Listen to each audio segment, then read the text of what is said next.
Бисмилля, вальхамдулилля, вассалату вассаламу аля расулилля, амма ба'д. Ассаламу алейкум, рахматуллахи баракатуху, достор. Сабактарыбызды улантабыз, жин жана шайтандар аламы.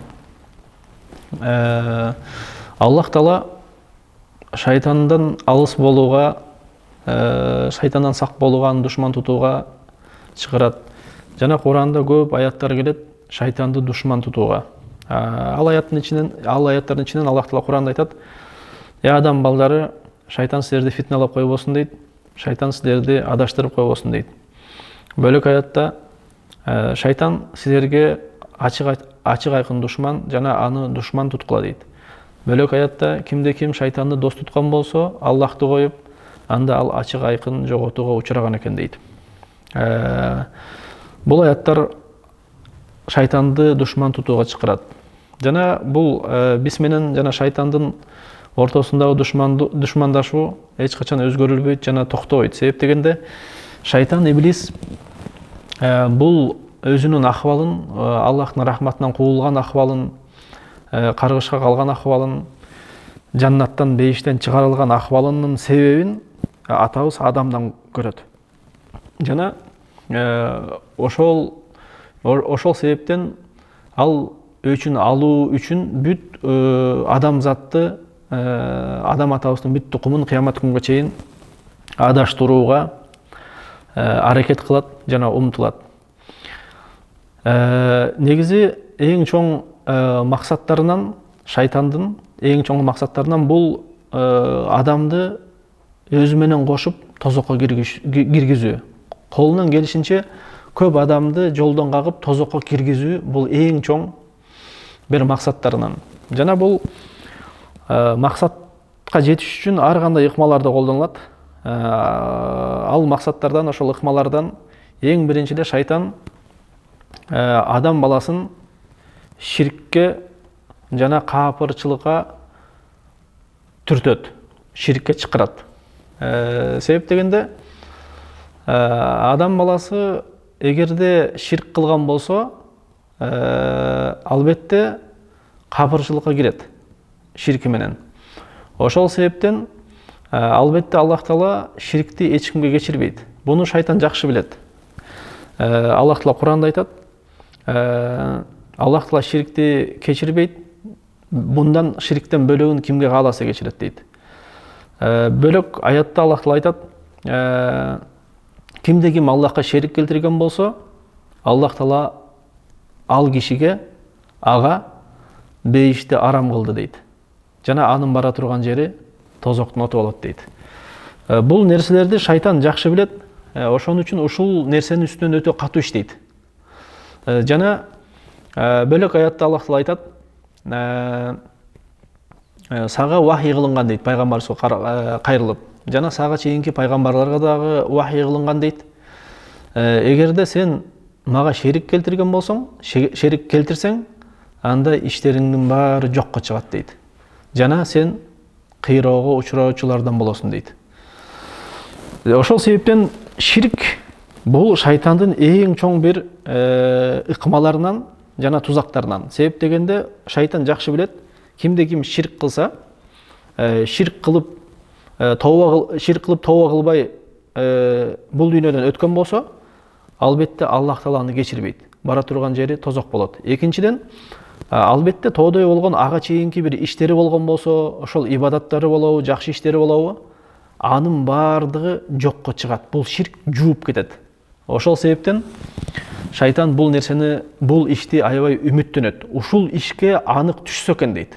Бүт иште bundan бөлөк шайтандын тузактары өтө көп, бирок ушул ишке өтө чоң басым кылат. Бир нерсени айтып кетүү зарыл. Ширк десе, эми мусулмандардын баары жакшы билип калган, ачык айкын ширкти, мисалы үчүн Аллахтан бөлөккө сажда кылуу, рүкүү кылуу, Аллахтан бөлөгүнөн суроо, дуа кылуу, Аллахтан бөлөккө курбанчылык кылуу, бул нерселердин ачык айкын ширк экендигинде шек жок албетте. Буну ар бир мусулман билет. Бирок бир назик маселе бар. Бүгүнкү күндө балким көбү билбеген чыгар.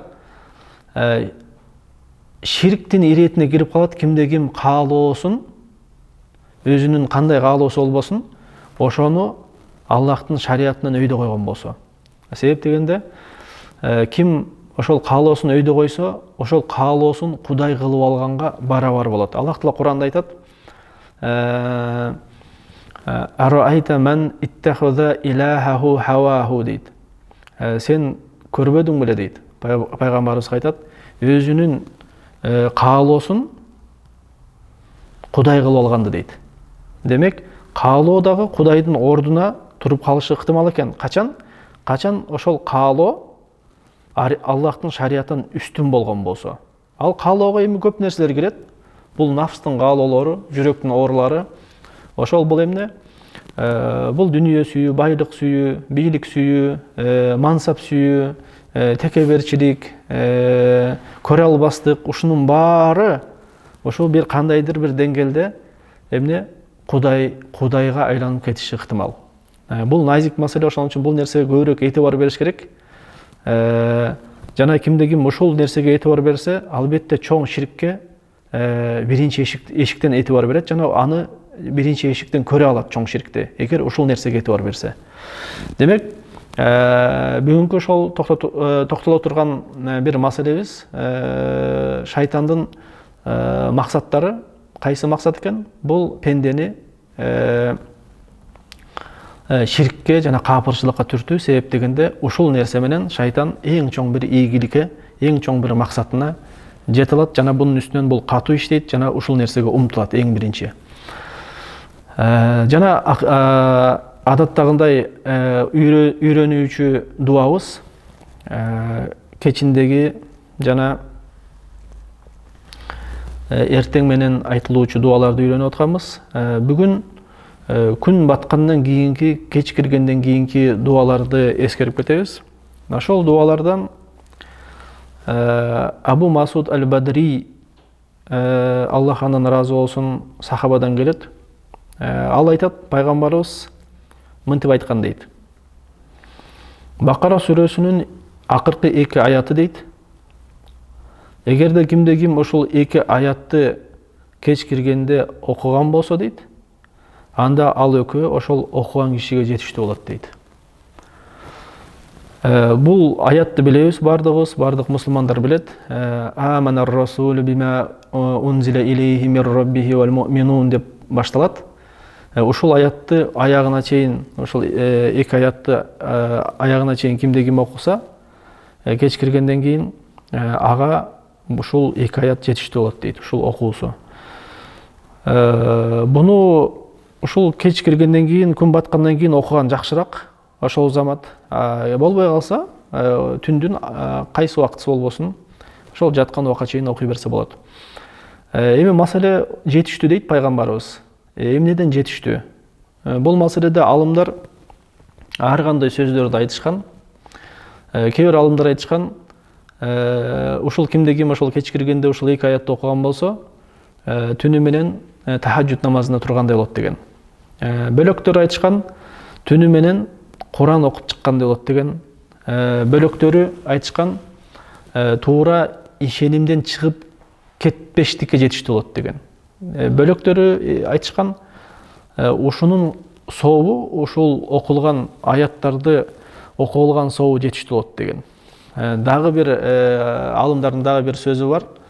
Алар айтышкан, жин жана адамдардын арасындагы шайтандардын зыянынан жетиштүү болот деген. Демек, албетте бул алымдардын бул оюнун баары туура, баары ушул пайгамбарыбыздын ушул жетиштүү болот деген сөзүнүн ичине кирип келет албетте. Бирок негизги биздин сабактарга бир тиешелүү бир пайдасы, кимде ким ушул 2 аятты кеч киргенден кийин окуган болсо, анда жин жана адамдардын арасындагы шайтандардын зыянынан жетиштүү болот. Аллах Таала баарыбызды жин жана адамдардын арасындагы шайтандардын зыянынан сактасын, жана бизди ыйманда жүрөктөрүбүздү бекемдесин, жана биздин жаныбызды бир гана ыймандуу акыбалда алсын. Субханакаллахумма ва бихамдик, ашхаду ан ла илаха илля анта, астагфирука ва атубу илейк. Көрүшкөнчө сак саламат болуңуздар. Ассаламу алейкум ва рахматуллахи ва баракатуху.